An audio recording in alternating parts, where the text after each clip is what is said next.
Hi, everyone. Welcome to the Martial Way. Today, a couple guys that you will recognize. They came on individually before.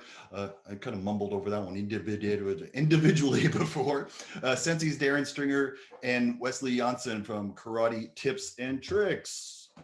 Gentlemen, Yo, Hey. yo. did I get is your name pronounced Jansen or Jansen? Like Canadians would call it Jansen, but how do you generally? Yeah, in Dutch you will say Jansen. Jansen, that's So what I thought. the thing you said was pretty good. Pretty good. Yeah, but in English, to be fair, it's always pronounced Jansen. So it's Yeah. like I'm one of the Danish or Swedish fighters. Yeah. I say Jansen. and did I get Darren correctly? Did I pronounce that correctly? Yeah, Darren. Darren. Darren. That is true, actually. When I go to Spain, they're like, Darren. My R's don't roll, mainly because I can't roll my R's anyway. So you guys have been busy. Yeah. Between, like, okay, so when I first chatted with you guys, you were rolling this out, and we'll talk a bit about that again, just to bring people up to speed. But you started doing this, you're building up some momentum.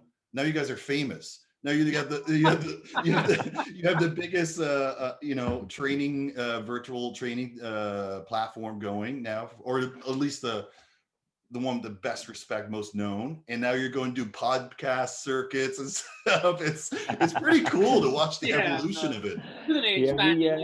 Keep it fresh. We have been very busy indeed. Yeah, as you said, it was all rolling out at the start when we did the first podcast. Yeah. But yeah, it's been a hell of a ride. To be fair, it's been very good. Yeah. I mean, it's been busy in a really good way, and we've had a lot of positive results and feedback. So it's served its purpose to help a lot of people. So what was when you were going into it, what was the expectations? And now looking back, did you meet those expectations, or did it veer off? Or that's a pretty cool question, to be fair. Yeah. Well, when I say this, we didn't really had any expectations. So why'd you do it then? Well, normally when I do stuff for work, or when we prepare for tournaments, you always set goals, and this was just about having fun and train and see each other, and just give our vision of karate and the thing we love. Well, I won't say the thing we love most, but at least the sport we love most. And then it blew our minds, to be honest, because there's been weeks where we've been teaching and training 5 to 6 days a week, and indeed a fair few amount of podcasts now, getting a little bit famous, people saying you got to do this, you got to do that. Yeah, it's been amazing, to be fair. Yeah. Darren? Yeah, I mean, I agree, because originally we were just like, well, we've both got dojos, which is why we didn't stick with our conventional dojo names, because we were working together. And we were like, well, we've started this little thing where we'll give people tips and tricks. Why don't we just help our dojos out and give them some place to train as well? And from there on, it went ridiculous to like well over 100 people in the sessions, 5-6 times a week almost, and crazy. 40 plus different countries. So yeah, I mean, I'm not sure if you could classify it as famous, but within our little community, it's pretty famous. I suppose we've definitely been around a few locations. Yeah. Honestly, I think that's probably one of the reasons for the success. Like, I found, at least in my own experience, and even not just in martial arts, but just in life, when people do something with the intention of like, oh, okay, this is going to be a way I'm going to figure out, and I'm going to make money out of this, or I'm going to do this and that, it tends to fail. But if you do it just from your own passion and love, and you're giving back, there's something genuine and authentic about that that's felt, I believe, and I think it resonates with people, and it comes across with you guys. You can tell you guys are not, you're not pitching anything, you're not selling anything other than your love and passion for karate. Yeah, I mean, yeah, exactly. We don't overdo it, I suppose, in a lot of ways. Just try and keep it fairly simple, and I think I think the good thing this is a really good compliment to get, to be fair, because the thing is, indeed we don't plan, we don't pitch, we don't try to sell anything. We're just, again, still trying to have a lot of fun in these weird times. You know, all of us like being at home, being annoyed by the fact we can't go out, we can't go see our friends, we can't go train properly in real life, we can't teach, we can't. It's all can't. And then now is at least something we can do. We've seen a lot of people. There's been we had a lot of fun during the sessions and the things we did. Like legends coming back to karate, all kind of because of what we do. Yeah, how big you can't get any more respect for that, to be fair. Yeah, it's been amazing, to be fair. Even from the very first couple of people we was asking, and then they were like, yeah, sure, we'll do it, and we were like, oh, this is great. And then all of a sudden we had this massive catalogue, if you like, of amazing hotbed talents from past, present, and potential future as well. From the likes of Jeff and Cameron from the past. Then you've got the likes of Zolt Zigar and Gorokov as well that are fairly present, and then potentially the futures that are kind of Artur and Haley. So it's been amazing, and we've been very, very fortunate that we've had a lot of friends that we've made along the way in the past that have been able to help out with this.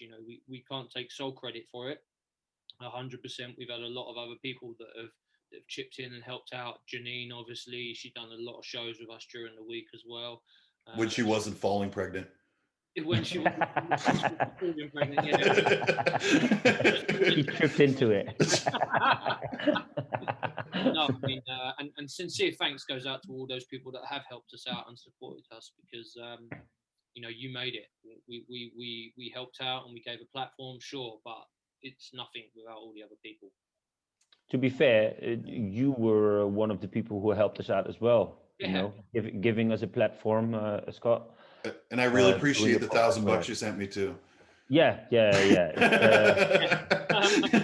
Just kidding. When we get rich, you'll get a little bit more. No, honestly, the reason, I mean, I obviously I'm going to be a little biased. We belong to the same organization. Yeah. But that being said, I mean, I had trained with Sensei Darren before, was just blown away by his skill set and his teaching style.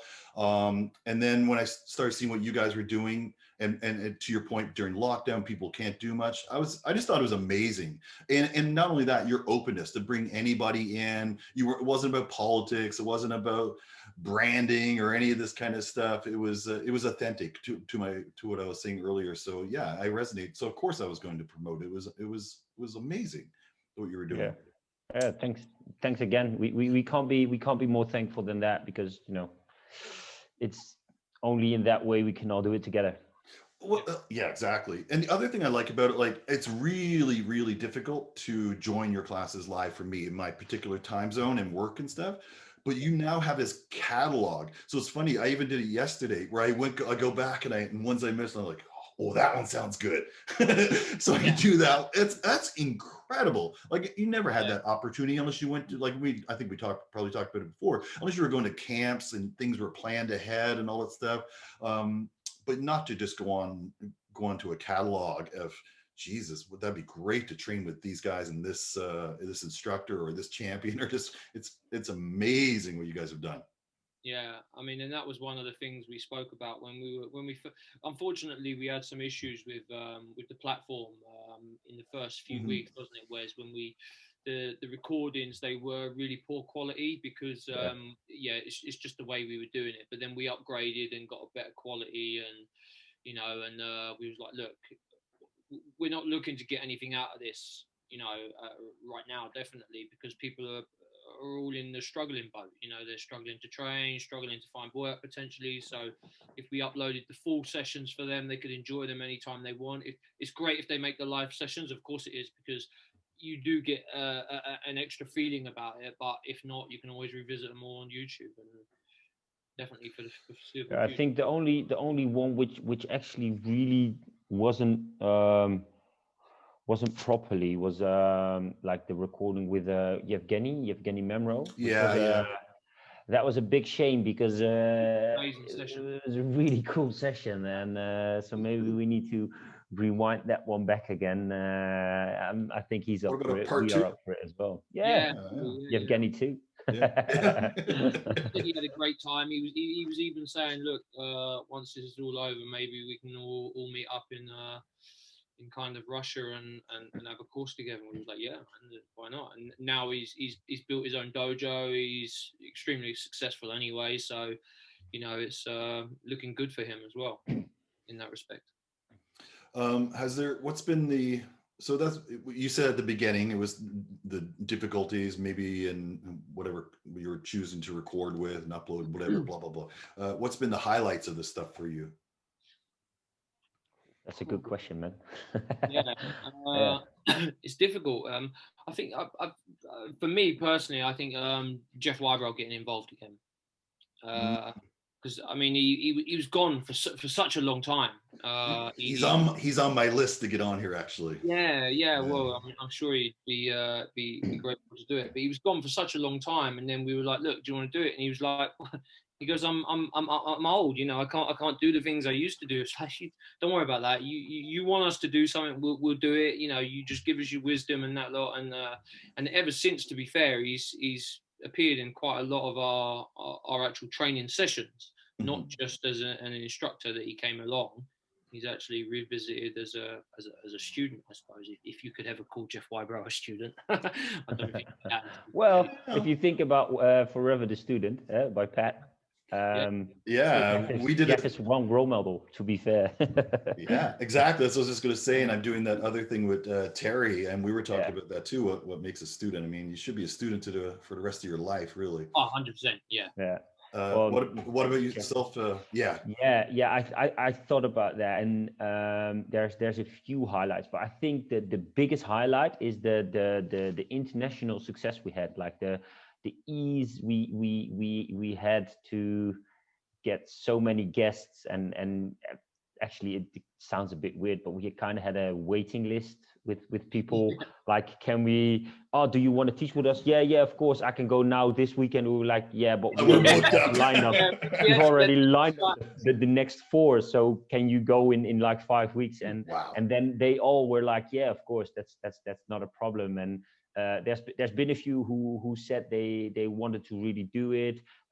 Didn't really happen in that amount of time, which is okay. But yeah, the international success going from Japan, Armenia, Europe, Russia, America. Like how many countries do you know that people are participating, not just like guests like that, but people that are watching, participating, or whatever? You have any idea? Yeah. Well, we thought about that, and we did we actually did a count, and at that time, and I think Darren made the poster with 33 or 34 flags. Yeah. Late 30s, I think. We 30, must 34, and then after that we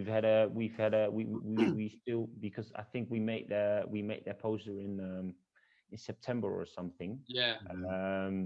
So since I'd say about 40 countries. That is incredible. Yeah, it's fantastic. That's absolutely. When you look at it like that, you're thinking, wow. I mean, some organizations in themselves don't have 40 different countries, and we was blessed enough to get 40 different countries in just training with us. So that's a good segue. So Senseis, Darren, and Wesley are about to announce their new organization. Just kidding. Can you imagine? Sponsored by the Marshall Wave. That's right. That's right. He's a big funder. This guy Marshall Wave, he's got bucks. He's funding big time. He just paid us $5 million to do this in his show. So you said Conor McGregor, who? Well, that's right. Who the fuck is that?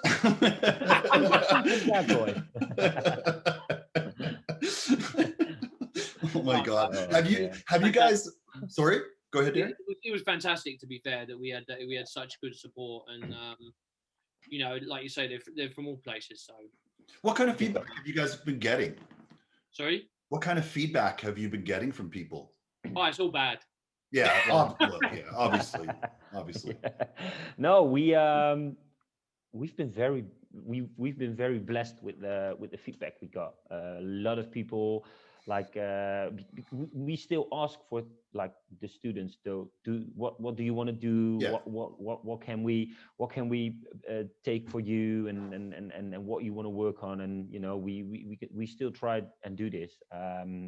But the only it's been all positive, to be fair. A lot of people saying they've learned so much in the stuff we did. Really gave them some new ways of looking at stuff, you know, even by the likes of people like Janine and Jeff, she and Jeff saying, oh wow, when we did this, you know, I never thought of it doing it like that. So that was really, you know, those are the compliments that will stick. So yeah, the feedback has been very, very good. That's awesome. You made me kind of want to quit, but that's a whole other thing. Yeah. Doing when you do the live class, you guys are so good, and I realize how bad I am. Trying to keep up. It's like in my previous life, I used to be a musician, so I used to be a professional musician, and I know I was at a pretty good level. So if we could made a comparative to martial arts, I was at a level like you guys with a guitar. But a long time, somebody would come along that was just like mind blowing, and I literally just would like want to quit guitar. I just want to put it away. So sometimes when you guys are doing stuff, you're so fast, your technique is so amazing, and just like, oh my god. Yeah, for me it's all fast. Why am I bothering? For me, it's all fast forward. I've got this little application, and I look better. Darren is really that good. It's all Photoshop. Darren, you are. I mean, I've seen Darren in life, like in true life, but man, you are so fast. Like your fast twitch fibers. Have you ever had any testing done or anything? I mean, now that you mention it, it's quite interesting to see what they're like, especially now, because I'm, you know, I'm reasonably fast still, but I'm not young. It would be interesting because you know, like I joked when I posted up that thingy as well. You know, I'm getting old. You know, I'm 40 this year, really. So I'm not. Say that again. Shut your mouth. Say that again. Oh. Wesley is the spring chicken. So I know, he's the baby. He should be doing jumping, spinning kicks. You know, it's not me. It'd be interesting, and it's really funny because when I trained with just slightly with Jonas in Barcelona a few years back now, and I don't know, I was mid-30s or something like that, and he said the same thing. He was like, "Man, you're so fast." He goes, "I just can't comprehend how quick you must have been when you were young," because he was like, "They say that speed is the first thing to go, like in your body." And I don't know. I mean, our friend Carlton, Wesley knows Carlton quite well. We talk fairly regularly, but he's always like, "Man, you're just ridiculous quick." And I've never really noticed it, I guess. I mean, I know I'm quick, don't get me wrong, but because you never really filmed yourself back too much when you were young, because it wasn't as popular, because the internet wasn't 100% fully flowing then. But you know, I mean, but both of us, I suppose we must have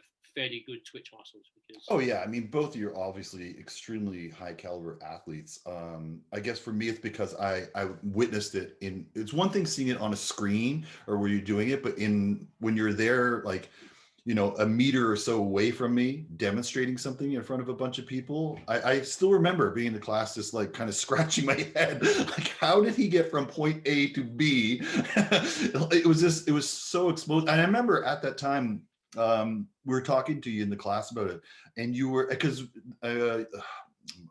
with my age, I could say my memory is great. I have a great memory, it just doesn't last long. But I remember you tying it back to the Kihon practice we have been doing prior to that, because this was during the Kumite class. and you were alluding to the fact that, you know, a lot of stuff the explosiveness was coming from the Kihon practice and kata practice that you had been doing and transferring over. But I still remember you going off that rear leg. It was so explosive and so fast. It was again, in real life, it was just mind-boggling to see. Yeah, yeah, he is extremely fast. It's crazy. Always have been, to be fair, because you know, we've been training for quite a while together as well, and always had that explosive little twitch on him and the annoying little hiss, like a like that. But it kind of makes it go even faster because of the sound. Sound effects, yeah. Sound effects always make things faster. Exactly. It's like Bruce Lee, he goes, "Wah!" You know, it's just sound effect. But in all honesty, I think that's why me and Wes are fairly explosive, and the same with Shi and Janine, because we've got a really good basics behind us. You know, we've practiced long, so to speak, from unrealistic basic terms. You know, Wes has been successful in kata, Janine's been successful in kata, and so have I. And me and Wes and Janine has fought as well. You know, and all them kind of people that have multitasked in a variety of ways in karate. I think you'll find that a lot of them have potentially faster twitch muscles than people that maybe have just focused on a single area. I think that's because of when you do static basics in kata and stuff like that, the way you train like the smaller muscles within your body gets it's just a little extra thing. It's like a fitness to your fighting, you know. It really makes the body stronger and yeah, indeed more explosive. I'm quite explosive, not as explosive as Darren, but I'm a lot taller as well. So yeah, you know, a lot of the muscles are just built in a different way. But I've been lucky enough to be quite explosive. But if you look at it that way, kata and Kihon really helped me in the effects of doing proper kicks and stuff like that, and really do them quickly as well. Just because I trained them in a basic way a lot of the time as well. I totally agree with that. I mean, again, I don't have the experience that you guys have in this, but even in my previous martial art and stuff we talked about, a lot of people, or I should say folks who don't like kata or don't like the Kihon, they just want to fight, and they don't understand, like, well, I'm never going to fight in a kibidachi or whatever the case may be. Perhaps you won't, although it is a good wrestling based. Very. Yeah. But even just, and Sensei Steve talks about this, using that posture, and especially for prolonged periods of time when you're doing kata based stuff, it does transfer over into other areas that create perhaps explosiveness or whatever the case may be into fighting.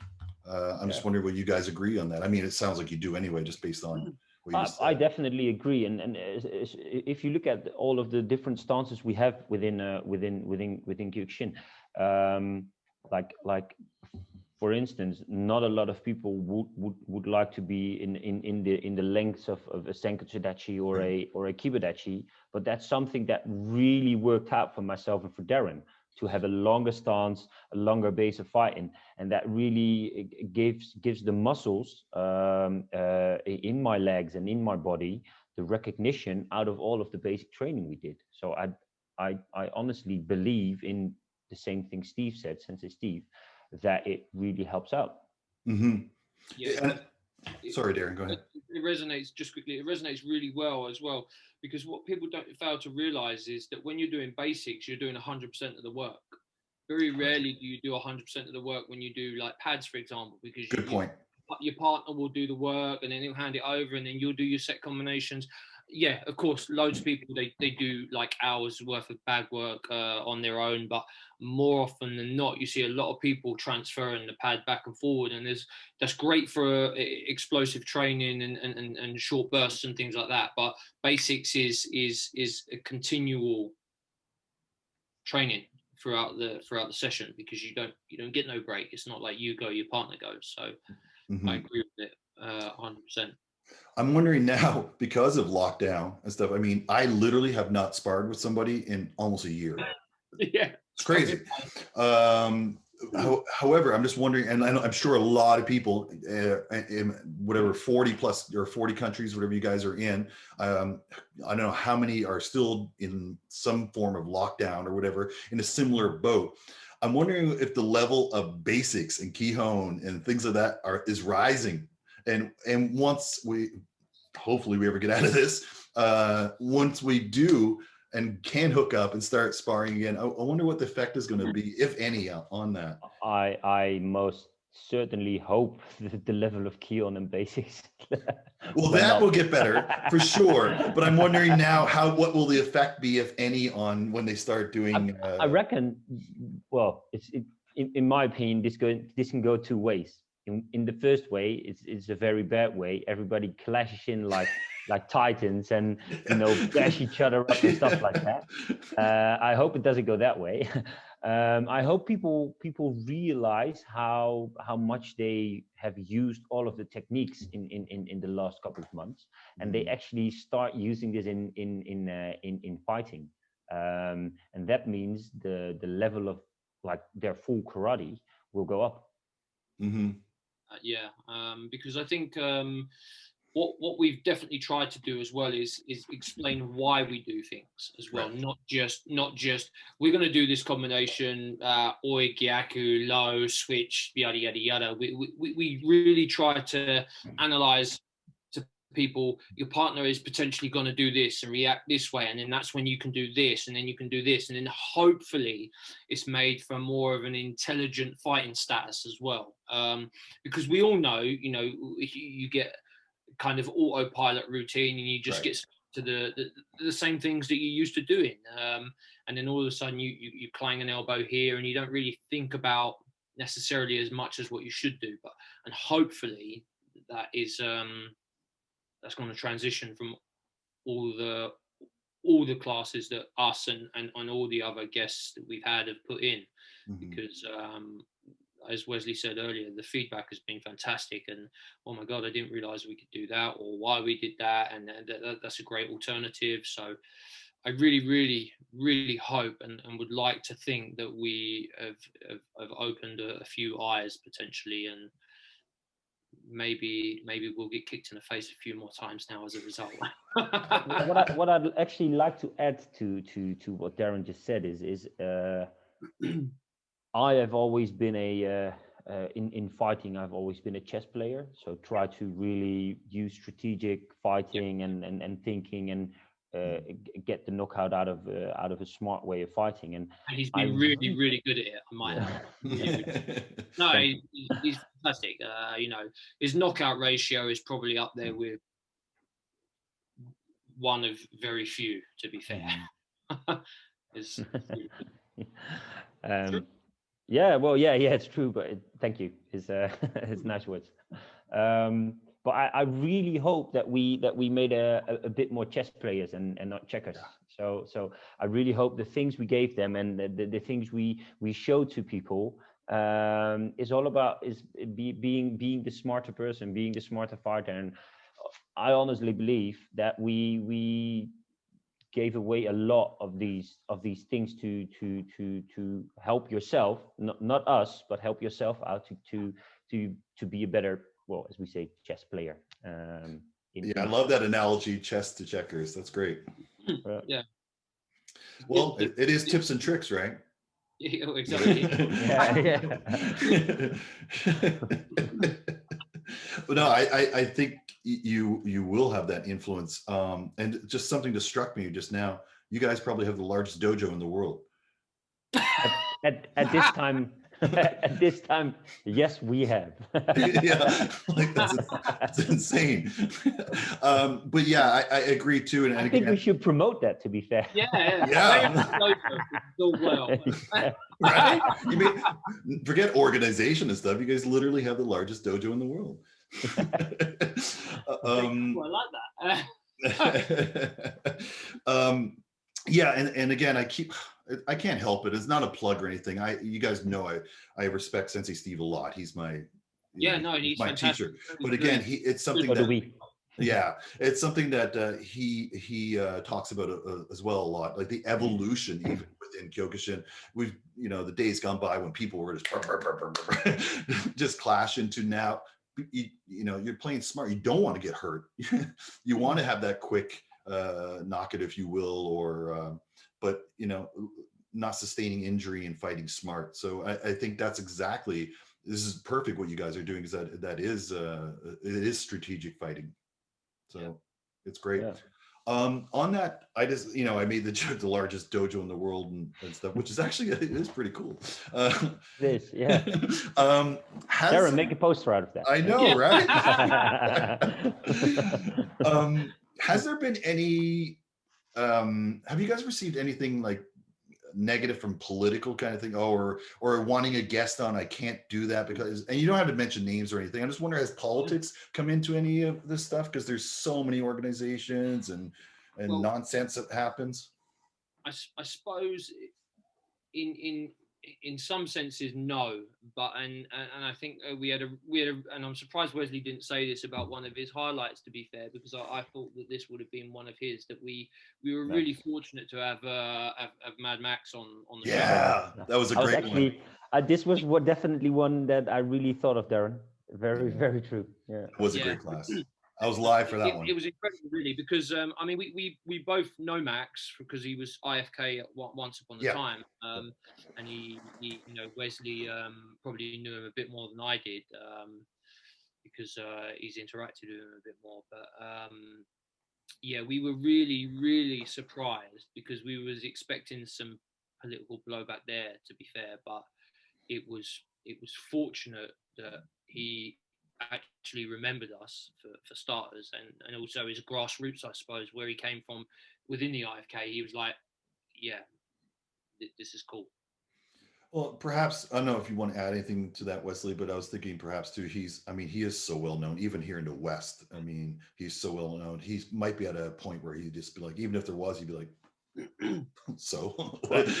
yeah, well, that actually, we because we know how it goes within that organization. If you're a top name, you are on the on the pay bill, on the payroll to do stuff, and this can be in danger. And so when we asked him, we said, whenever you're not okay to do this, there's still, we still respect you in the same way, and please, if you'd like to ask for permission, please do. And then he kind of blow us away by saying, maybe not straight away post it out, because I just did it because I like you guys. So that was a very good compliment. Yeah. And then to add to your first a question in this is, I don't think we get a lot of negative responses and feedback in that sort of way. There will always be people who don't really like us, or don't want to give us the shine we would like to get, or we think haters gonna hate. The haters gonna hate, but in all fairness, we've been very lucky by people sharing us on Facebook within the Dutch organization. The Dutch organization has been very supportive to what we do. A lot of students, still watch the stuff we do, train with us, and especially the same in the UK as well. A lot of people who train, the Wimbledon guys, Hanshi's club, training with us. And that's the thing. And then we always say to each other that the haters gonna hate, the people who don't want to give us the recognition won't give it to us. But then on the other hand, there's a lot of people who do. So just focus on the positive side of that. Exactly. Yeah, and you guys are completely nonpartisan, which is so nice. And honestly, I've even seen it myself and witnessed, like, there are folks out there who just don't like success of others. It's just it's human nature. Not everybody likes everybody. You can't get. I mean, there's people that I don't like for sure. The guy down here, for example, I'm just kidding. No, but It's not nice of you to say that about Scott, man. I can't believe it. You know what the irony is there, Wesley? The way that this is recorded, you're actually on top. Oh, is it? Me, he's down there. When you point down there, you're just talking about your own little fella. That's cute, man. Yeah, I don't like That blows myself back. Hey, listen, before we started this, before the camera's rolling, I found out, because I think especially people in the West, we think of Europe as this massive and distance and stuff, but then I find out you guys are like pretty darn close. Physically, I mean. Yeah. So, Like as in distance wise, yeah. I mean, I think she and Janine is probably, if you went in a direct line, further away from me than Wesley is. That's crazy. But swimming there's quite a long run. Yeah, but it's only. Yeah, I mean, it's been done though, hasn't it? Yeah. Not by me. Not by me. Not by me. There was a guy actually. I was watching a podcast. Actually, it might have been a Joe Rogan podcast who swam UK, circumnavigated it around. I think it's the same. It's the same guy who swam from Hoek of Holland, from Holland into Dover. That guy is a machine. I think it's the same. I can't remember his name now, but he is a machine. Like that crazy. guy is. Yeah. Anyway, sorry, weird segue. But yeah, it's only like a 45-minute flight to each other. but can you guys actually do that these days? Like, what's the lockdown situation there now? You can't. Not at the moment. Yeah, it's the same as here. Not from my end. Well, same here. Yeah. At the moment, you have to prove that you're not going on holiday if you're leaving the country. It has to be like necessity. It's and the then when same you come back, at the moment they're actually making you stay in designated hotels for 10 days. Same here. Not only that, here. Sorry. You have to pay for it yourself as well. I was just going to say the same thing. And here you have to pay for it yourself. It's crazy. I was thinking, that's not so bad. I'll go see Wesley for a week and stay in a hotel for a week. Yeah, just stay here. Just stay here. That's all cool. It's the thing is, we were quite lucky. At least one time last year. Last year was my 30th birthday, and my wife she kind of arranged with. See how he's rubbing that in, Darren? Yeah. You know, she 30. What a magic age, you know. But normally we talked about this as well, and normally we probably would have seen each other 6, 7, maybe 8 times in that year, and it was only once last year. So luckily Darren and Anno took the time to come over here in a time where they actually could, because it was a little less restricted at that time. But normally the week after we came, weren't it, the lockdown, the travel ban was back on, so it was like really 2 or 3 days. It was really quick. Yeah, it is.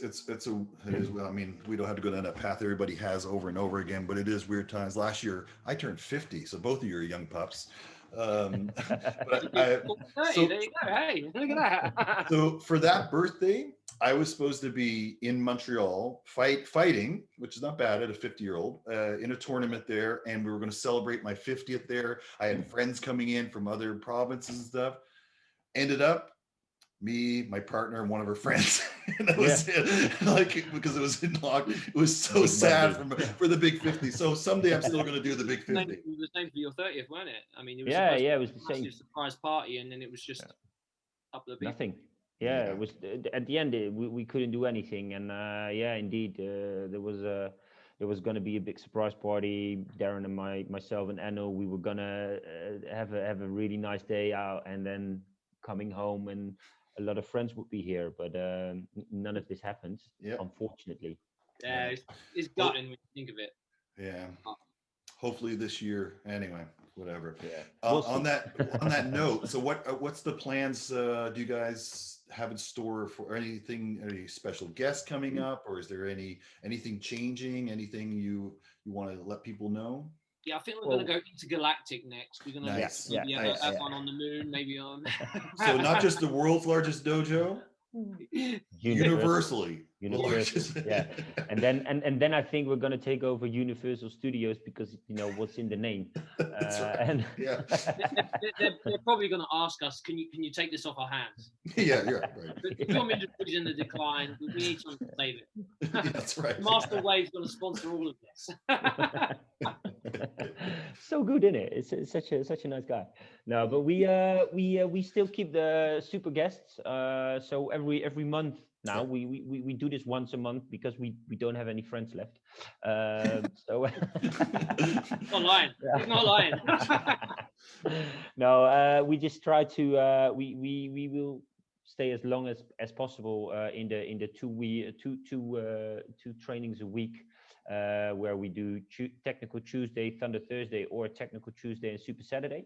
Then for the next Super Saturday on the 13th of February, we will have Jean-Paul Jacot from France upcoming. Well, he's kind of the he's a very present and future guy for karate, and you know, we're gonna share the stage with him. There's another guest we already have for March, a former world champion.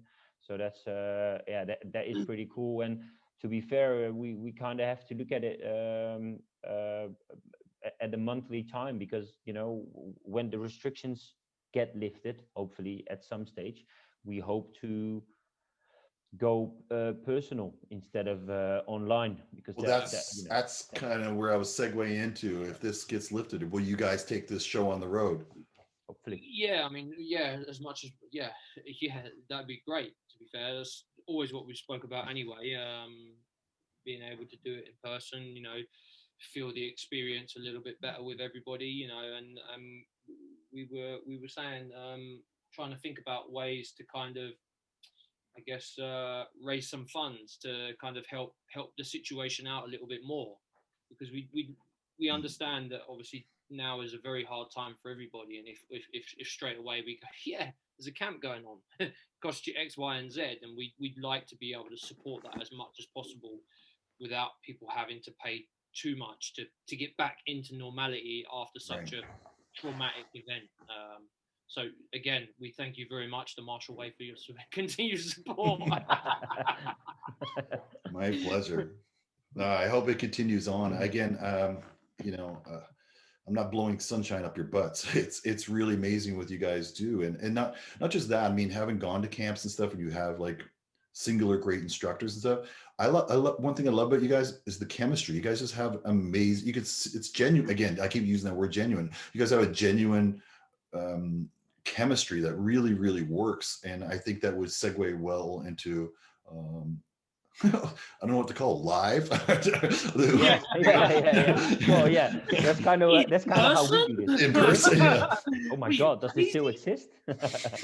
it kind of that's where it all started a little bit, to be fair, because we both got asked to come to Hungary in 2019, and you know, just to train there, and then we ended up teaching nearly the full camp together with Kensho Gerard and Xian Zold and his son Sensei Zold, you know. So they were like, you know, can you do a bit of teaching? And that was really, you know, that was a really there was another step in the friendship we've already had, you know. So it would be really good to go abroad and you know, maybe get asked to teach in camps together, or in as Darren said before, maybe host one ourselves. So we got some ideas we would like to think of, but you know, there's multiple paths that leading to Rome, so we'll see how we get there. I think it's great. I think again, you guys have built yourselves a really, really cool platform, and I think you're still at the beginning. I really, really do. I think there's a lot more to come for you guys with this. I hope so. Anyways, so is there anything that you don't get across in your how can I phrase this? Is there anything that you'd like to tell people that you don't get the opportunity to say within these training? Is there anything, you know, that comes to mind where you go back and go, man, I wish I had said this, or I wish I had, or we could do this through these virtual trainings? If you look at the virtual trainings, there's one thing, well, maybe two things, but there's one thing you really can't train properly, and we've had the question quite a few times by some of our students. Bernardo's is one of them.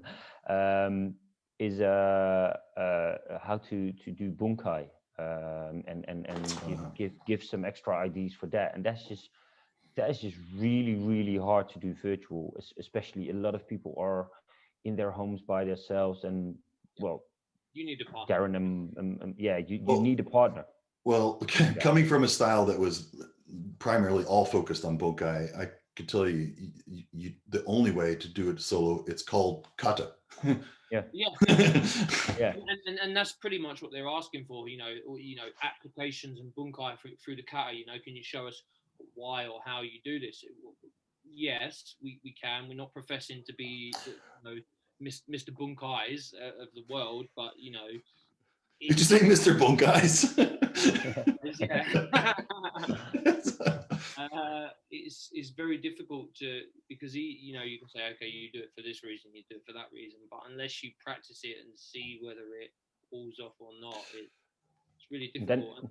And then if you look at bunkai as well, is if you there are so many like standard ways, and I'm not a big fan of these standard ways, and thankfully Darren isn't as well, because loads of the things are from like the early 1500s when they thought about this, and especially if you go new directions in doing this bunkai, you can only really try this out when you are with a partner. And well, your partner in crime, Terry Burkett, he's exceptional in that. So to be fair, Darren and myself I'm not there at that level, but I do have a vision and a thought about how to do it in a different way.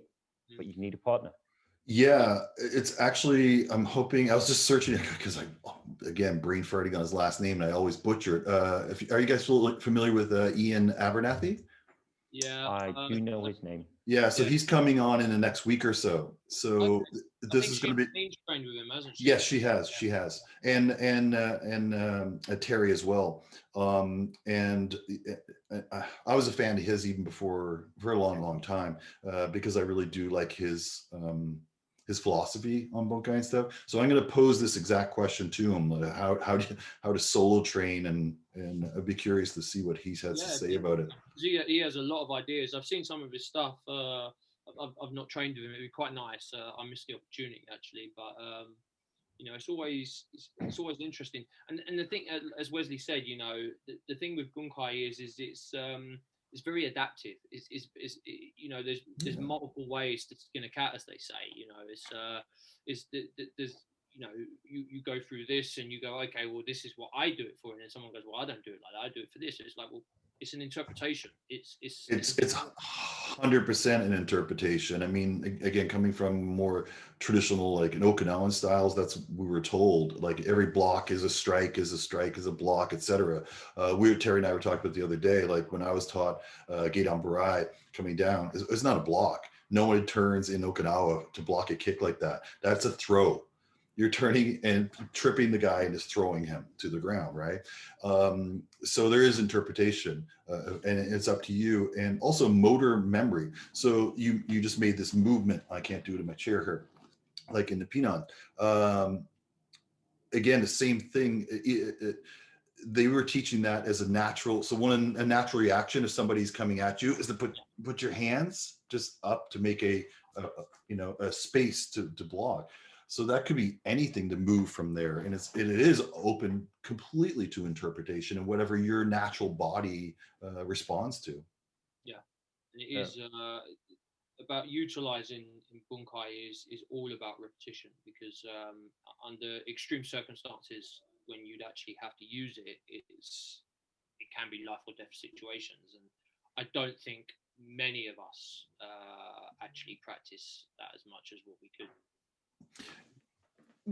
which is, it's fair and it's fine, because again, Terry and I were talking about it the other night. It's also where your focus. Are you doing something for a sport, or are you doing it for self-defense? Because they're two very, very different things. And God forbid something does happen, to your point, fight or flight kicks in, and your instincts are going to kick in. So if your focus has only been on a sports side of thing, you may not be able to pull something off like that, and that's fine, because that's where you're. I wouldn't imagine maybe a soccer player will kick someone in the nuts. Great, it will work for it, because that muscle memory's there. So it's probably going down though. yeah, exactly.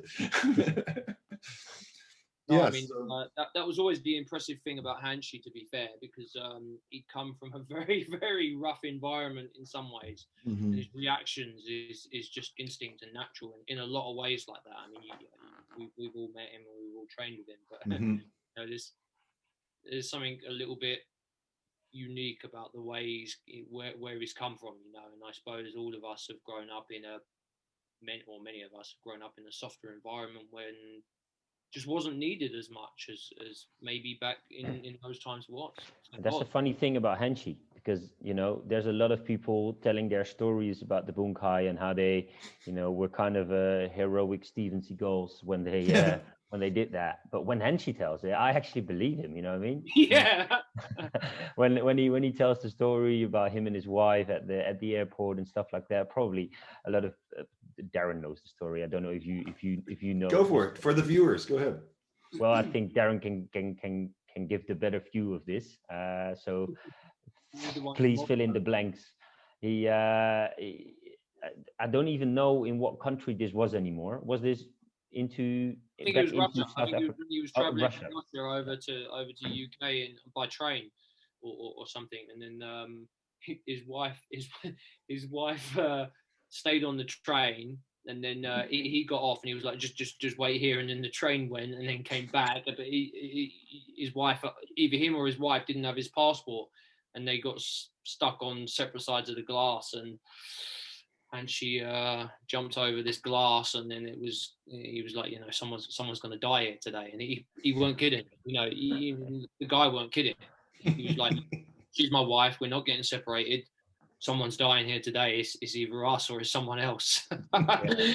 And when you look, the thing is, as Wesley says, when other people say it, you're like, yeah, whatever, and it could well have happened or not happened to a lot of people, but when you look in his eyes, he's serious. Yeah, the fire when he talks, is like I told him. he relives the moment, you know what I mean? So at that time, I can remember, and that's one of the beautiful things about Hanshi as well. I was in Poland at a winter camp, and he was literally, we were like, at that time, after like 4 training sessions, we were just sitting in our room where he was just having a little drink, a little snack, and he was just sitting there with us, and he was telling this story, and then the way he tells it, he relives the story, and he was nearly gonna do stuff to me when he talked about it. Yeah. You're like, whoa. I was like, I'm Dutch. I'm not a Russian. It's like flashbacks. It's like when people PSD. Retired, flashbacks tournaments. PTSD, yeah. Yeah, it's amazing. And now, so he is, I don't know what you call it, his retirement. He's stepped away from at least his official leadership role. I think I'm hoping he's enjoying his days.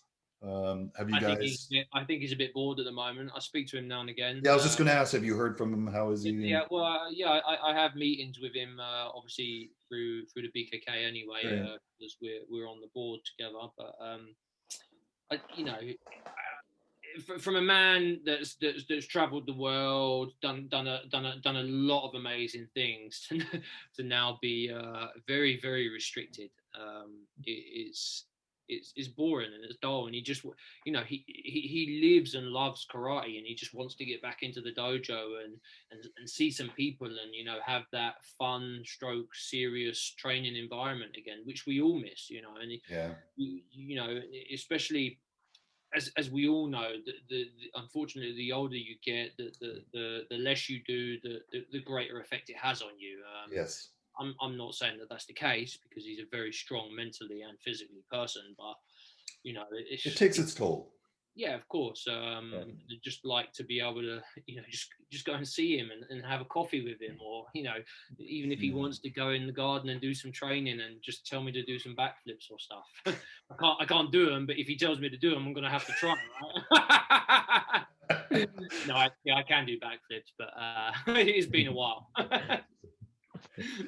Yeah, it's tough. Sorry, were you gonna say something, Wesley? No, the thing is, it's like he officially resigned, and we can understand. The man is like, what is he? 85, 86, 87 already? 87 this year. 87 this year. So amazing. there was gonna be we all knew this moment was gonna happen, and David is a great Shia and a great president, and but it's not Hanshi, you know what I mean? It's just to be in all honesty, I was actually sad that day. The day. Yeah, I mean, me too. It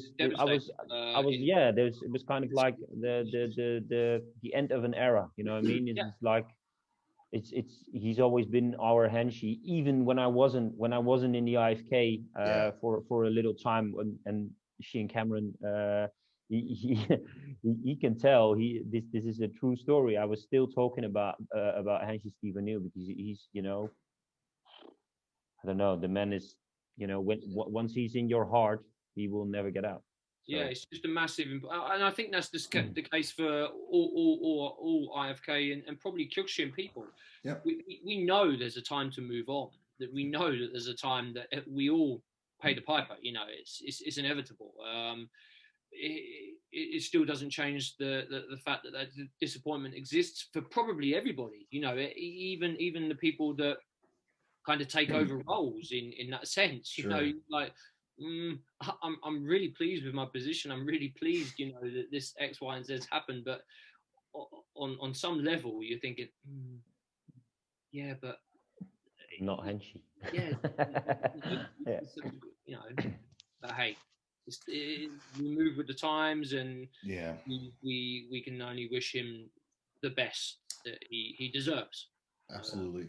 And frankly, I know it's an awkward, uncomfortable topic, but I rather see it this way than it's happened in other organizations, if you know what I mean. 100%. He's still around. Yeah. In that sense, he's still around. You can still see all the things we do, and that's a big compliment as well. And we've said this before, but he's been very, very positive about the things we do, and it's such a big honor that Darren calls to him on the phone, and Michael, one of his students, trains with us, and saying in the session, he's like, yeah, so I spoke to Hanshi today, and he's really proud of what you guys do and stuff like that. It's to be fair, you I just got goosebumps. That's what I mean, at that time is when that happens, you'd be like, yeah, that's. Can you imagine what this man has seen though? Like from the day he started training in Japan with Sosai to now you guys doing it virtually online with the largest dojo in the world. Like but seriously, can't get away from this, can we? But seriously, what he has witnessed from the evolution of things, that's incredible. Like just mind-blowing. It's a conversation you'd really like to be documented, to be fair. With his life. Anybody out there, how can I get this? I'll fly to England tomorrow. He just won't. It's not in his nature. Yeah.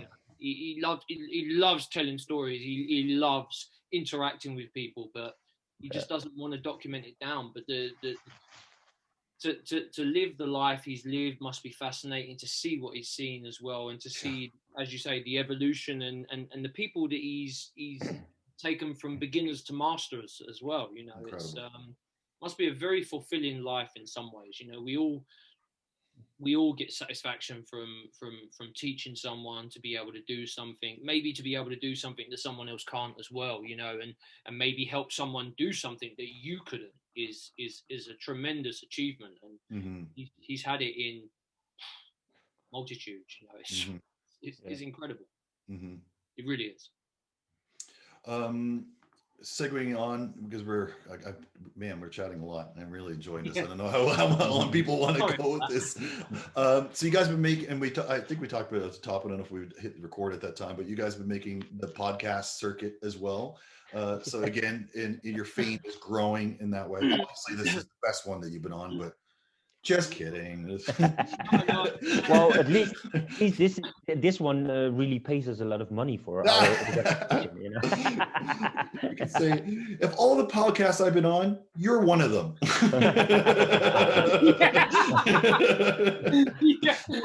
But I'm gonna say this, Scott, you were the first one, who actually gave us the stage. So you know, in that sense, it's been great, you know, to be able to speak to people and thanks, man. You know, I mean, I've known you for a few years now. When I met you in Canada, and it's always a great experience, you know, speaking to you, sharing time with you, and you were the first. You was like, hey guys, you're doing this. I'd really like to get on my show. You know, let's talk about this, and you know, big kudos to you. You know, you've been doing a great job before us, and we're just pleased to be here with you to share the platform and, you know, to hopefully help both grow, you know, because what the likes of you, Scott, Pat, and Drew are doing is a fantastic product of the love we have for Kyokushin. Yeah, I think it goes back to, sorry, I didn't mean to cut you off there. It just goes back to I think what I was talking about with you guys before. I don't do this for anything other than I just love Kyokushin. I love talking about martial arts. I love, and if I can do anything to help spread that growth and stuff, you know, it's great. And that's probably. Sorry. No, go. Please go ahead. Oh no, but that's probably the thing Kyokushin needs to. In all fairness, we haven't been as successful like as kickboxing, as MMA. There's not a lot of money, or well, maybe in some circuits there is, but it's not as famous as it should be. It is the most beautiful sport to do. Why not talk about this? Why not make this into a wider audience? Yeah, and I watch you guys on Drew's podcast, and it's cool too. Everybody has a different take on it. So Drew is an encyclopedia of fighting knowledge, of UFC and stuff. He's reading off MMA fights like they were flipping. Oh, it's incredible! It's like, yeah, it's like some people do baseball cards and stuff. It's crazy. Yeah. But he gets to, you know, talk about a side with you guys that I just it's just out of my territory. I mean, I'm a fan, but so it's really, really cool. But one thing in that podcast that I really enjoyed when you guys were talking about it, and I think Wesley, you were talking about it. What Kyokushin could have done. They're kind of behind the barrier now. Like they should have way much earlier when the advent of, you know, multimedia and all these things were coming into play. They didn't jump on that train. No, and we should have. And that's what we're doing now. And maybe we exactly 10, 15 years too late. But to be fair, it's never too late. It's never too late to jump in the wagon, and in that sense, I think you, Drew, Pat with the ebook, it's amazing. Sammy from One Kyokushin, you know, really spreading the word. Yeah, big shout out to Sammy as well. Yeah, spreading what we do is what you know. That's the way how we are going to get. How we are going to be the next Cobra Kai, or how we are going to be the next MMA. And yes, there are going to change things. Things are going to change. But if you look at the fights in '79 and the fights in 2020, or in 2019, when there were actually a lot more fights, if you look at that, 79, 2019, the difference in how we see our sports, and yes, the hierarchy is still there, and yes, a Shian is still a Shian, and yes, you know, all of the training is hard and tough and mental and all of that, but we've evolved. Why shouldn't we evolve into something else? Why shouldn't we be promoted and actually maybe pay the top fighters and pay the top kata guys and get paid as a coach, and get paid out of a, you know, because everybody's always like, oh no, I don't want to be rich, mate. I'd love to be rich out of Kyokushin. I love it. Right? Honestly. Yeah. Hold on a minute. Yeah. So you're telling me I can do what I love and get paid? Yeah. Think about this. How dare Yeah. you? I'm like, you know, that would be the dream. It's always been my dream, and you know, I went to do something else, but I made a lot of choices, and so did Darren. We've made a lot of choices in the early stages on to be successful in what we do and to get where we are. And how good would it been if the house I live in would have been paid by doing what I love? How cool Absolutely. would that be? So why shouldn't we go there? Yeah. I mean, So glad to hear you say when that, Darren. we all made decisions fairly early on. I mean, I knew, you know, I mean, I was very fortunate to have experienced it with Hanshi, but from a very early age, I was like, man, it'd be really cool to be Hanshi, you know, live the life that he does, you know, following his footsteps, you know, and ever since I was kind of a little boy, you know, I've aspired to be as good as possible, as well rounded as possible, and I I'd love one day to be looked upon, and you know, even a fraction of what that man is would be amazing. Mm-hmm. Well, thankfully, though, you are living your dream of being an accountant. What's Yeah. Oh, those figures, they really get me going. No, No, I do. I like what I do. Don't get me wrong. I like yeah, no, I think, yeah, I was just making a joke. It's the same for me. Like, you know, I have a great day job. I'm lucky to have it during these days because a lot of people weren't as fortunate, but mine, I can work from home. really enjoys what he does as well. It's If I think what we do is outside of karate is driven by karate anyway, because Yeah. I think the success you have to drive for as a sportsman, not just necessarily karate, but as Yeah, a sportsman to have the drive and the determination, it does pick off into other areas of your life. You know, normally have a really good work ethic if you're a top yes, athlete. yes, And discipline in karate obviously helps that yeah. probably a little bit more, but I'd say a lot of people actually. I just quickly, I knew a guy that worked in Australia, and he was from UK originally, and does karate, and he actually got into this job, and the managing director would only recruit like sports people because of their natural drive to succeed. Wow. It's a big thing. It's a big thing in my organization as well. It's a big thing in my organization. Makes a lot of sense. Well, you couldn't do that in North America. It'd be discrimination, but whatever. It's I won't go down that path. But Yeah. no, that's amazing. But that says a lot. Like, and it's true. Of course, it's true. Of course, it's true. I mean, Yeah. you know, if you can get someone that can drive and want it, you know, not just know it. Yeah. Knowing it's one thing. Actually wanting it is a different thing, and Mhm. that's why they say, you know, talent sometimes runs out. You know, you need to have hard work along with talent, and then sometimes those people that work really hard succeed more than the people with just the natural talent. You know what? That's again. I remember Sensei Steve talking about this as well, where he would see students come in that were so incredibly naturally gifted and pick it up easily, but they're the ones who would fade out. Yep. Whereas the ones that really had to work hard and drive for it ended up having more success. Interesting how that is. Yeah, it's true. You know, I mean, me and Wesley were both tiny as kids, and we probably had no right to eventually achieve what you potentially have achieved. But you know, coming from those little weenie kids that started karate to people that have done fairly good, you know, is hard work. World's largest dojo. Come on. Hell yeah. It only looked so big because I'm so small. That's why his dojo looks so big. It's actually just a little. Actually, no, but yeah, it's if you look at the way, well, as I said, within the company I work, there's a lot of people who did top sports at like different levels, but different sports as well. But it's always the mentality that really really runs in there, and that's really good. And karate really helped me in to be successful in whatever I'd like to be. You know what I mean? It's just the drive to be or try to be the best, or to strive for perfection. Always helped me out. That's Really, awesome. still does, to be fair. So I'm going to start wrapping up soon because again, I want people to fall asleep, but I think this is a pretty cool conversation for both. Yeah, for both of you.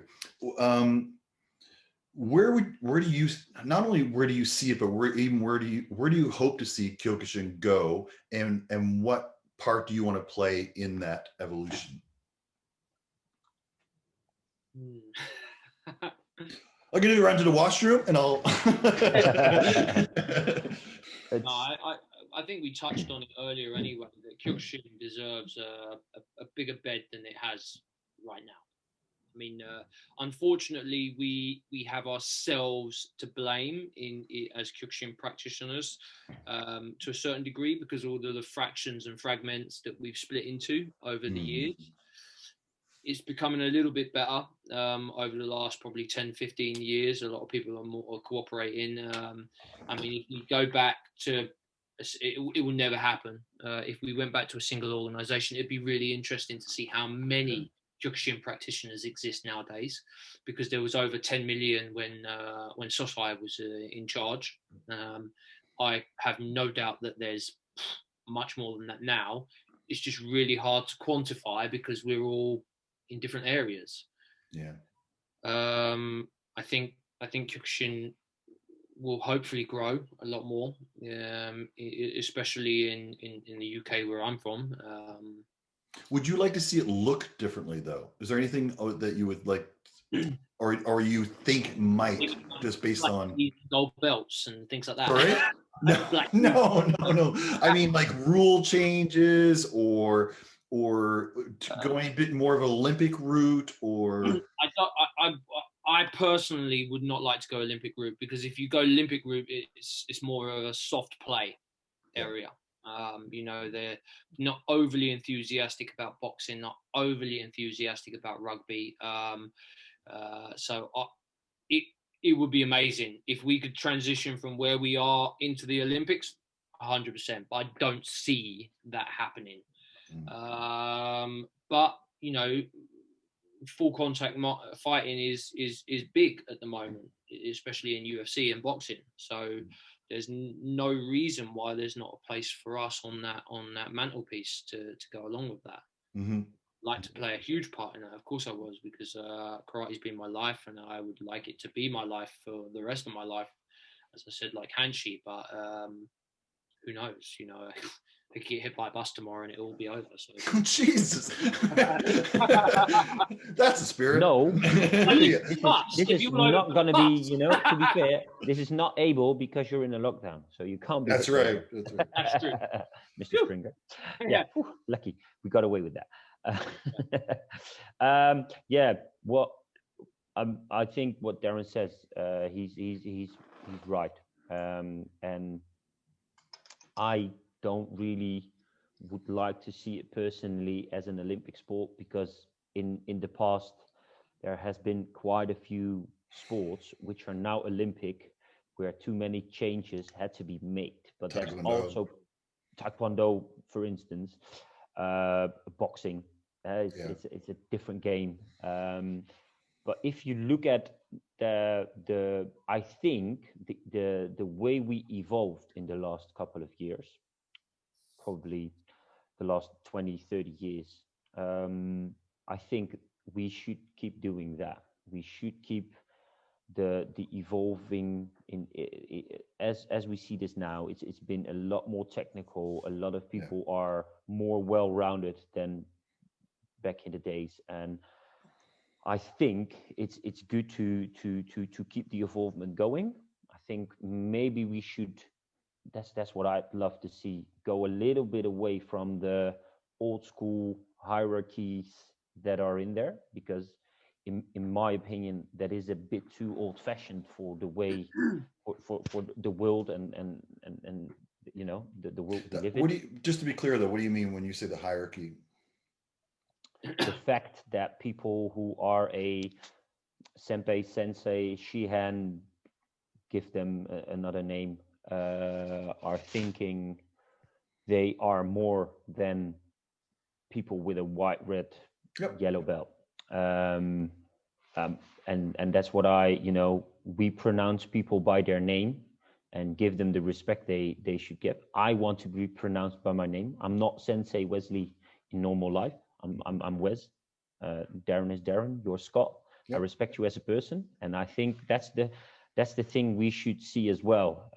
We should respect the people, all the people that do karate. We should respect them all, because in my opinion, I do think we lost a lot of people because of the politics, but also we've lost a lot of people by not really looking at them like people.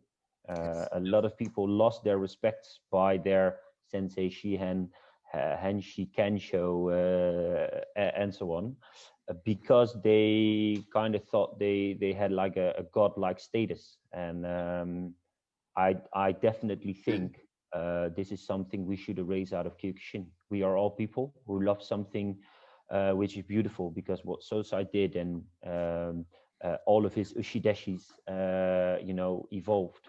Yes. He That also, is something. just touching on that uchideshis, he had a really great and close environment with his uchideshis. He always, and I've spoken to Judd Reed and Nicholas Pettas about this. Been fortunate to train with them both, as well as Wesley, as with Judd, and he was saying, Sosai would never miss a meal with the uchideshis, and they were the beginners of the beginners at the time, but he was always there to respect and have that. Yes, it was very. But that's how you bind people to you. You know what I mean? That's the people come back when new people start at our classes. They don't know if we are legit or not. They don't know if we are good or not. Obviously, maybe they've seen a knockout video, they've seen a little TikTok stuffy thingy with twirls around, and they thought, oh, that's pretty cool. But they will stay because you treat them like good and normal human beings, and then they get to understand the sports, and they be like, oh right, I'm actually at a good human being, a good person, but also a legit karateka. And that's the way we should look at it. We're human people. We are. That's the way we should respect one another. And then we got to look at the karate. I'm no more than any of my students. I'm no more than you. I'm no more than Darren. I'm just someone who just me. really We're just loves karate. Yeah. And yeah, okay, you've been fortunate to win some things and do some things and see some places, but no reason why anyone starting karate, we all started the same way. We all walked through that door for the first time. We all was a goofy looking kid or a goofy looking adult, uncoordinated, with zero ability, and you stuck at it. And the only reason you stuck at it long enough to succeed, that's just the way it goes. I think people often miss the fact that you were once that guy. You were once that person, that little kid that, for whatever reason, you started. Maybe you were bullied. Maybe you just had absolutely terrible coordination and thought, That's something, Darren.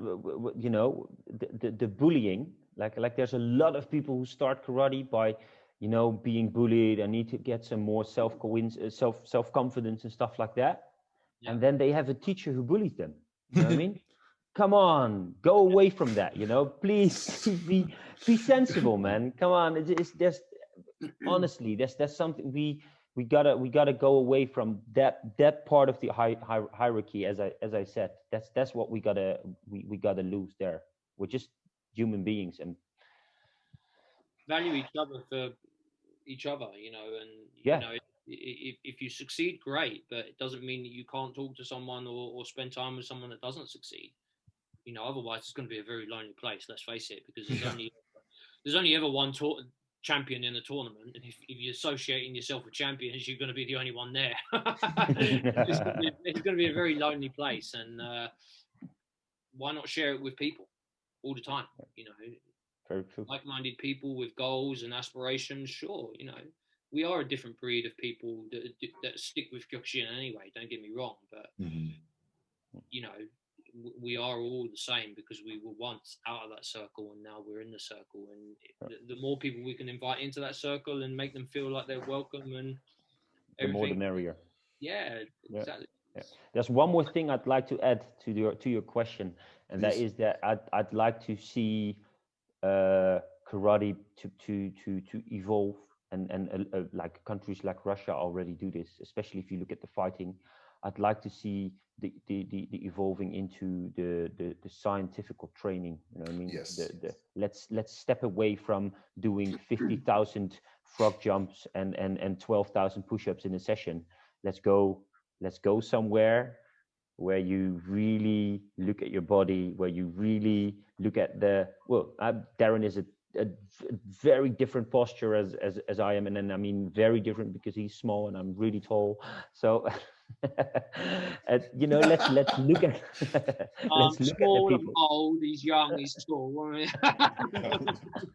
But yeah, let's look at the people and really try to make the best out of their measurements, out of their body and stuff like that. So I'd like to see that more, and hopefully we can be a part of that, because yeah, I mean, we do. To be fair, we do try to promote that a lot, don't we? Yeah, you do. Lessons, you know, what works for me won't necessarily work for everybody else. Yeah, me and Wesley do a lot of stuff similar, but as he said, we do have a different body makeup. I'm a little bit shorter and thicker sets. He's a little bit taller and thinner.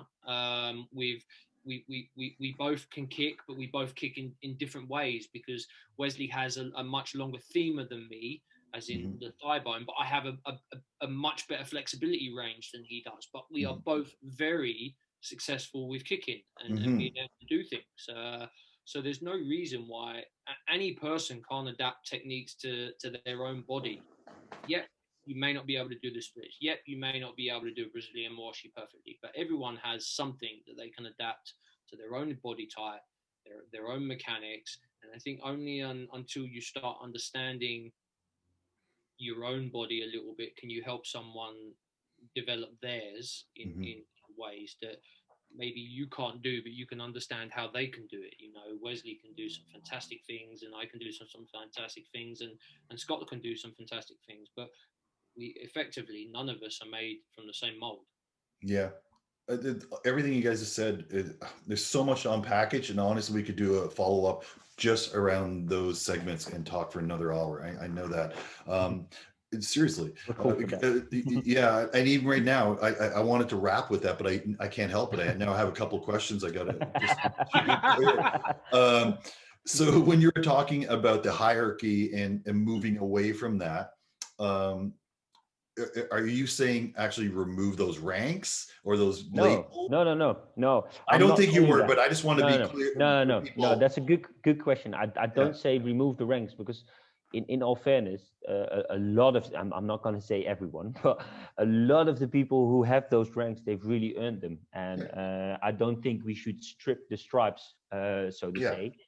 I do think we got to be sensible, and don't forget that although you are a sensei, or although you are a shihan, or whatever you call yourself, you are still a human being, and don't move away from that. Don't think that by the fact you have 4 or 5 stripes on your black belt, that you are a better person than someone who is a white belt and maybe a lawyer, and you are a shihan and you can't even write your own name. You know what I'm saying? Yeah. And that's maybe a little bit black and white the way I say it. No, that's perfect. That's what I want to lose. That's what I think it's more around the boundaries, isn't it? That people will put up between them, because we know that if we go back probably more years than, well, maybe when me and Wesley started, there was definitely a structure there that, you know, if you was above a certain pay grade stroke Dan, you know, you couldn't even associate yourself with them. You couldn't sit on their table. You couldn't do that, you know.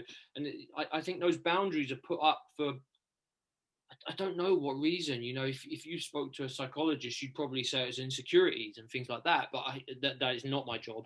And I'm not saying that that's the case. But you know, small, yeah, or you're a tiny little person, you know. Yeah.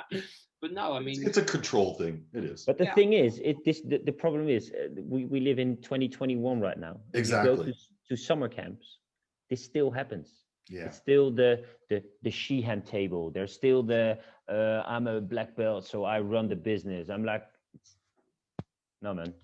One of my pet peeves with this is I don't mind. I'm in a dojo. A person's a shihan, a sensei, whatever, doesn't matter. But there are people that I've met and know who tell me I have to call them by their rank when we could just be in public or whatever. Yeah. Excuse me, I'm she. Please refer to me as Shihan. Like what? Get I've had that. this conversation many a times with many a people, and Yeah. I don't agree with it. Like I don't either. I'm Darren. Yeah, I'm honored that I'm the rank of a sensei through what I've been able to do, and I'm not saying that people don't deserve their ranks. You work No, yeah. But don't act like them. Don't act like them.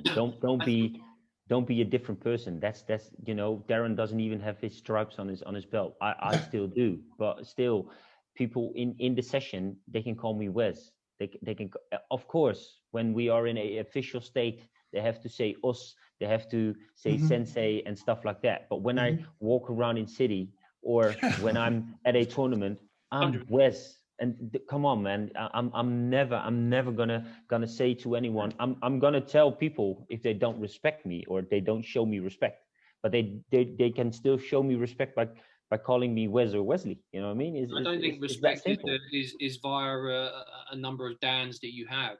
Definitely not. It's definitely how you treat people, how you react to people, and how it's earned. How you interact with people. 100%. Just because you've got a number of stripes on your belt, it doesn't dictate how you are seen. Well, that's the irony of it. If somebody tells me you have to refer to me as Shian, you lose respect for you. It's just instant. You lose it instantly. You know what I mean? It's so funny. And then I'm not saying, like, as I said before, I'm not saying go away with the ranks, because this still gives people a goal. People want to be a senpai. Exactly. They want to be an assistant teacher. They want to be the carrot before the horse. Let that still be. But very important, you're not a different person than you were when you were a fourth then. Yeah. Because you are now a fifth then. There's Yeah, I just wanted to go back and revisit that. You weren't saying getting rid of ranks. No, I think it's and I've said this many a times to many people that you can learn something from anybody. Yes. Irrespective of their grade, their ability, forever the student. Yeah. Whatever it is, somebody always has something to offer, and it's happened many a times because I've got 5 stripes, or 6, 7 stripes. I know best. My way is the only way. No, it's not the only way. Maybe you were just too narrow-minded to actually explore something else, and by ignoring this person that may have come through the door as a white belt could actually be a Brazilian jiu-jitsu champion. He could actually be a K1 phenomenon. You've no idea what this person's intelligence, integrity, and ability consists of. All you're judging is the thing that holds up his pants around his waist, and the color of it is ridiculous. Yeah, I'm glad to hear you guys say that. And then the second one that I wanted to touch on again, in terms of the evolution stuff, and you say putting more science behind the training. That's just I love hearing that, because I'm so big into that. We joke about getting older. I am 50 and stuff, but man, I biohack my body to hell, like everything I can to stay fit, stay whatever. And that's not going to be accomplished with doing 1,000 whatever a day and doing stuff like I'm actually the opposite. I will destroy myself. I literally stopped doing that, and I stopped training with people who kept on ramming those old school habits in there. I was like, and this has always been like a huge discussion point with my previous teacher, with my Shian. He was always like, yeah, but back in the days we were doing this, and I was like, yeah, but how many of you are still able? Don't get me wrong, he's still fit, and he's still, he's still a good karateka. But how many of you are having good, properly knees? How good of you, how hip replacements? Every all of them. They all had like bad ankles, bad knees, bad hips, bad backs. That means we've been doing something wrong, and you only have one body to take care of. Well, yeah, and if I look at, okay, so here we have Kyokushin that's been around for a long, long time, and it's still pretty rigid in that old philosophy: train hard, push-ups, whatever. But you look at something like UFC or MMA, it hasn't been around nearly as long. I mean, really, not until its height in probably the late '90s. But look at the evolution it made, even in its training. So at the beginning, it was kind of hard, old school training. Nobody trains like that now. That's at that level. It's so smart. It's so based on science, and every fighter trains differently. And if you look at how smart they train and how good they look at that one person, and Yeah, obviously there's a loads of money in there, so yeah, it that's of makes it course. very possible. But if you look at all of the elite sport people, the athletes in Holland, UK, Canada, Mhm. when they go to the top level, they will be looked at personally. They will be looked at scientifically. What kind of body do you Yeah, have? they're analyzed. What kind of training do we have to do? How many rest days do you have? Yes, What's the heartbeat you should be training on? You know, yes. when Darren and myself are training, we think about this. We think about this. Yeah, We me look too. at it. And when I went into a tournament, I was thinking, okay, what are the things I do good? What are the things I should be doing better? How many rest days should I need when I look at all of the work I have to do, the training, the teaching, and all of that? So you have to think about this, because otherwise you're going to be maybe you're going to be a champion for once and you won't stay it. And that's why I You'll always burn say out. yeah, If you're lucky. Unlucky, you'll get injured and won't be able to do anything. and you'll be gone. Yeah, Exactly. I Done. mean, and it's a hard enough demanding sport anyway. You know, right. let's not get away from it. You know, what we do is very wear and tear on your body. Is you know, something like football, for example, is a lot less demanding in some ways, but then they've got really bad knees, ankles, etc. through constant repetitive Yeah, yeah. in those areas. You know, us it's the entire body.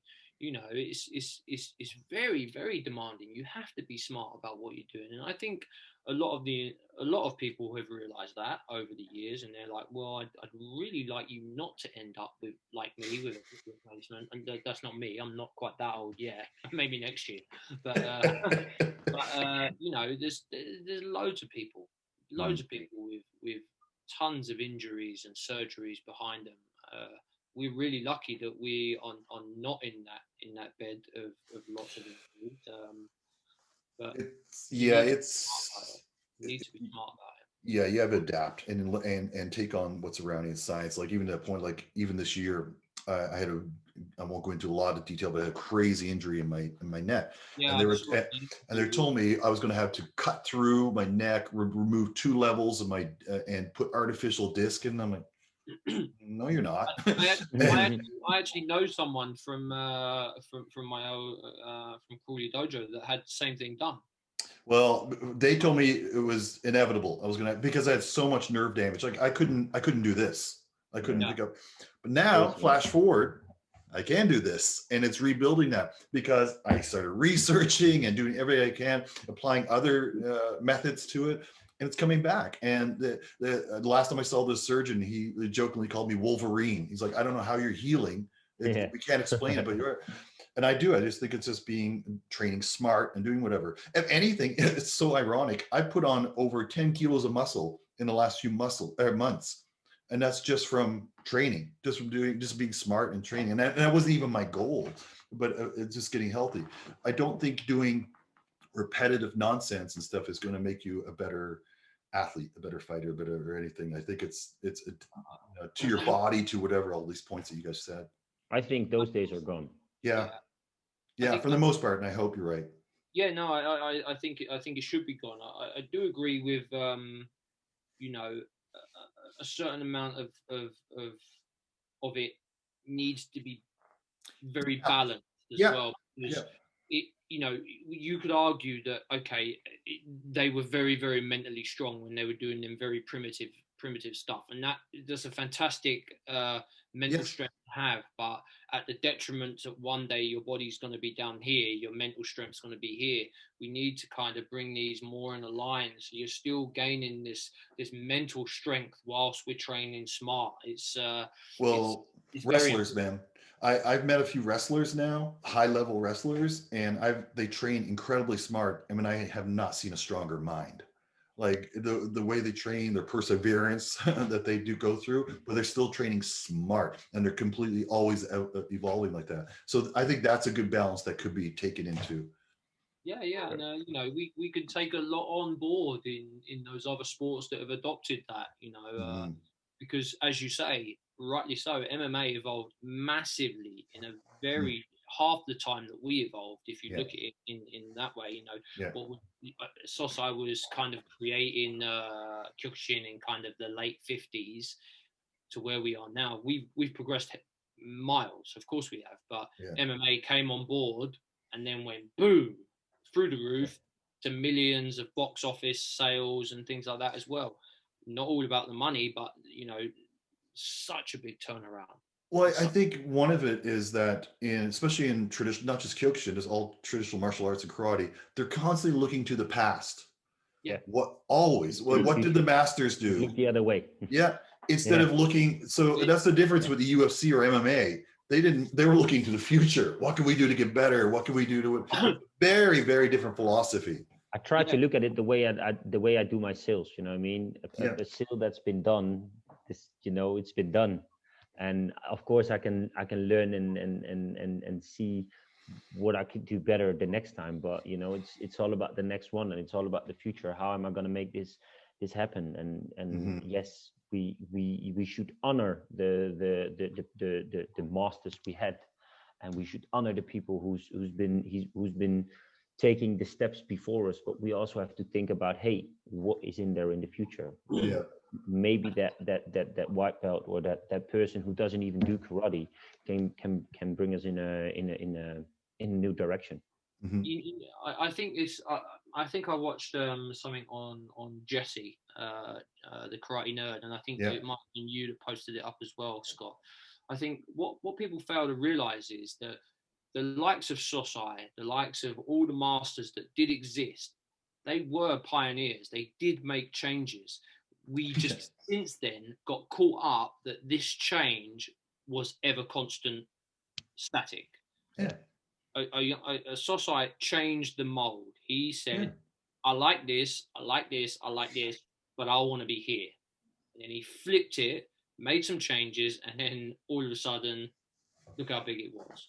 And people got from this change to kind of a static status.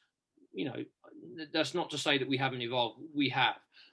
But as Wesley said, I don't think we possibly do enough as what we could do. Yeah. People perhaps also get caught up in, well, we have to respect Sosai, respect what he did, but would Sosai respect the fact that you're staying stagnant and not taking his art and evolving on? It'd be an interesting question to him. The respect and the value will always exist. Always be there. People like that, and I don't think it's anything detrimental towards their memories. We do Kyokushin, and certain things will never change. Mm-hmm. That should be the way it is. But it doesn't mean that we can't continually try to evolve and add to that. We're not saying necessarily take all of the stuff that has existed in the past and eradicate it. Mm-hmm. That's not the way that I think karate or martial arts will ever go. But definitely need to be a little bit more open-minded. And if you look at the Taikyoku, words around it, wide view, openness, willing to learn and develop. And I think that the Kanku of full circle and a continual learning base is prime for that, because I think a lot of people ignore that circle just doesn't end. If you look at that, we've been running around in circles for quite a while now, but right. we haven't been making the circle any bigger. So I think that's what we are here for now. To make it bigger. So I think that's the thing we are going to bring into karate. Us three, all the people who do this. You know what I mean? It's not just the three of us, but a lot of people who actually try to break boundaries and stuff like that and do something different. I think that's beautiful way to end things. And now you guys have the world's largest dojo to do this and spread this knowledge. So Indeed. it's guys, thank you so much. Like I think it was almost about 40 minutes ago that I said let's try to wrap, but it was just amazing. Like it is not just like avenues like this or venues like this is so incredible because sure people get to see you guys each week doing your classes and stuff. But I hope I touched on some questions or philosophical things that people would love to hear from you. And this is why I cherish this. Like, so thank you guys so much for coming on here and spreading your wealth. So not just in your virtual dojo, but here as well, because I think there's a lot of value could come out of here. So you guys are amazing, really, honestly. Yeah, no, I mean, sincere thanks to yourself as well. I mean, credit where credit's due. You know, you do a great job. You open up people's perspectives on a lot of different things and get a lot of different views and approaches. So well done. Keep up the great work. We're a big fan, and love to see that you're back doing a little bit more. Yes. Yeah, great. As Darren said, a big thank you. It's an honor for us to do this, to be on your show, to get the stage, to get the podium, and keep doing what you're doing. There's a lot of people there who can really show their vision, and I think you are one of the guys that can really break the boundaries. So thanks again. Thank you guys so much. Definitely the honor is mine. Anyway, well, guys, thank you so much. I'll see you virtually soon. Yeah. All right. Rest of the weekend. Thanks. Enjoy.